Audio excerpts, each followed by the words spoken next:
是你的话，会选哪个房间呢？泡泡房很透亮，在这里洗个澡会有什么感受呢？因为是搭建在白石山山顶的脊背上，房间门口的观景台既可以看日落，又可以看日出。可是住在这里，早上会体验到强制开机。另一边山顶上是帐篷房型，不会强制开机了，而且那边拍照更好看。就算是在过道随意拍，都不敢相信这真的在河北吗？海拔的原因嘛，山下40度，山上 T 恤加衬衫竟然黑灯了。但是在泡房门口吃晚餐，又很有氛围感。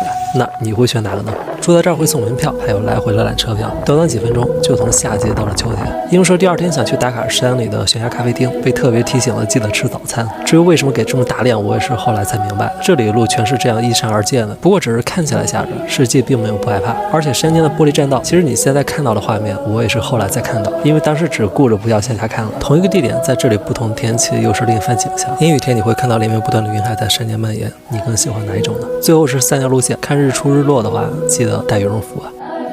见到了沙漠里的骆驼红绿灯，以前刷到的时候以为是摆设，没想到是玩真的。爬到这个沙丘的顶上，就是大家经常刷到的月牙泉的观景点。每个爬上来的人都会远远去拍背后的这个沙丘，在那里的山顶看着又近又远。爬了1个多小时才上去，到了山顶推出了一块小平地，拿出了我的西瓜。卖瓜的人说这是沙洲的瓜，简称沙瓜。从这里看下去的时候，月牙泉已经变得很渺小了，而且这个高度已经可以俯览远处的国货之光了。下山时候不想背包了，太沉了，让自己滚了。下次来的话，我会带个滑板，看着包滚下去的样子，觉得它有种拟人化的情绪。不过这样下去就是有点脏。去雅丹地貌的路上路过了一个饮食城改的景点吧，太晒了，去太和殿里坐一下冷饮就走了。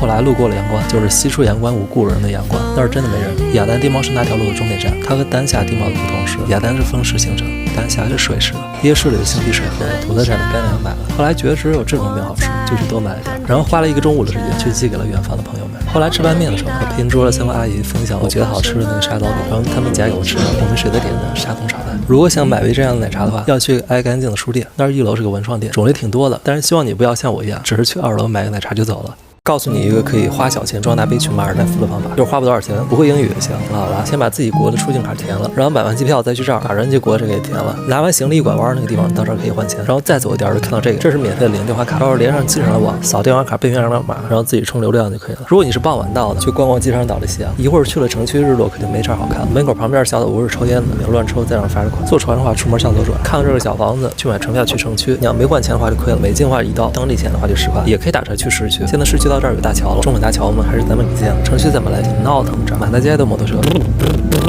一天到晚都这样，没什么好逛的，就休整一下。什么东西没买的话，在这儿采购一下。这儿没酒喝的，只有这种无酒精的啤酒。马尔代夫是有很多岛的，然后订船票在手机上都可以订。公交船的话，也可以直接去码头买。看好了这个，当然也可以下集直接去找岛玩，除非你上午到，下午基本没船。快点码头在左边，看这编号了吗？你票上都会写了去几号码头等。前面换够的话，6号码头对面还能再换一次。看到船上有这个标志吗？会有你目的地的名称。马夫也是一个民宿岛，游玩项目开发的比较强，在这住也很便宜。到这边就有海滩可以玩了。这边岛需要就是你性格比较开放一点，要不然水上项目的比较合适，出海潜水、钓鱼啊什么。如果只是想去找个特别透亮的海滩，没什么人，躺那逛逛，就去弗雷岛，最下面选这个。然后呢，你能看到所有抵达方式。但是我还建议你从马夫坐这种小破船晃悠着去，你也可以从机场直接就去。不管你来去都留一下时刻表，因为这个船来回不是每天都有。这个岛的海滩是我逛了很多岛之后发现最漂亮的一个。岛上只有几家民宿，价格也挺便宜的，民宿里能吃饭，但是岛上餐厅就有一个，在上岛方向的左边。这个岛真的就没什么人。住在这个岛上的话，记得早起去码头那边，早上这边会游来很多这种大鱼。如果你想从这个岛直接坐快艇回机场的话，快艇票去找你住的地方的老板去找他订。走的时候记得在机场里先把离境卡扫了，要不然一会儿还得让你回来扫。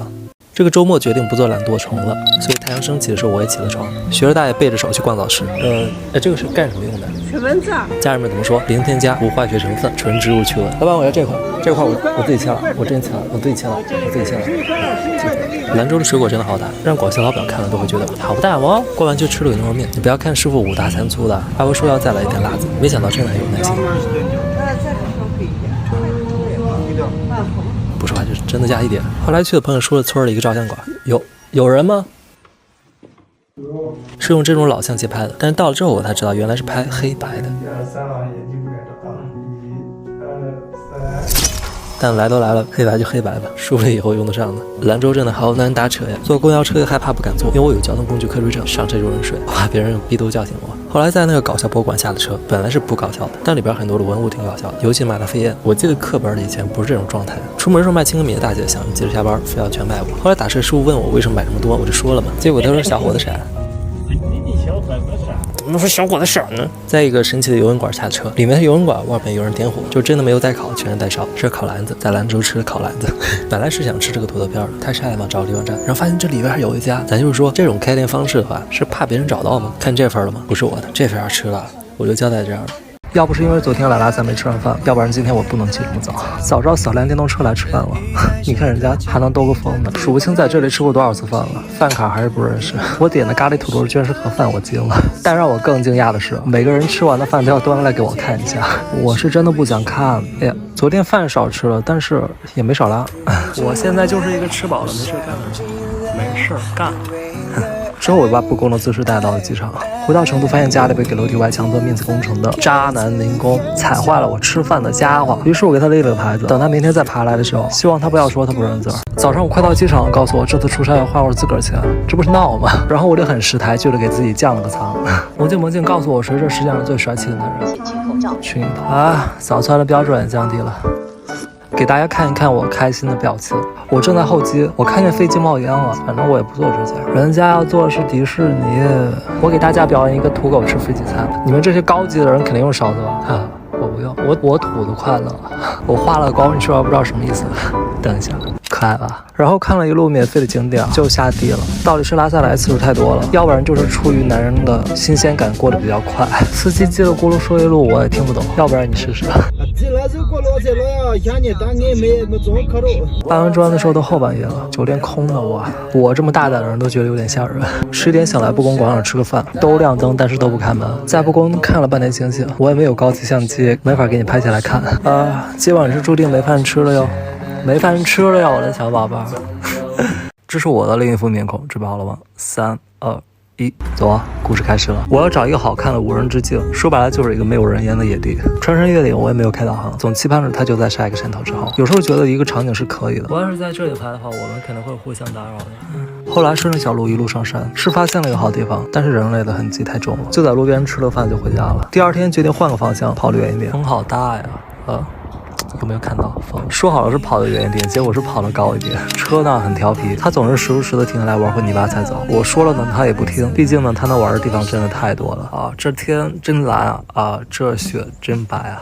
这是通往山顶的最后一段路程，我们又上。人类对于大自然而言太渺小，有些人第一次见面就是永别再不相逢，有些风景就是就这破路我不会再来了。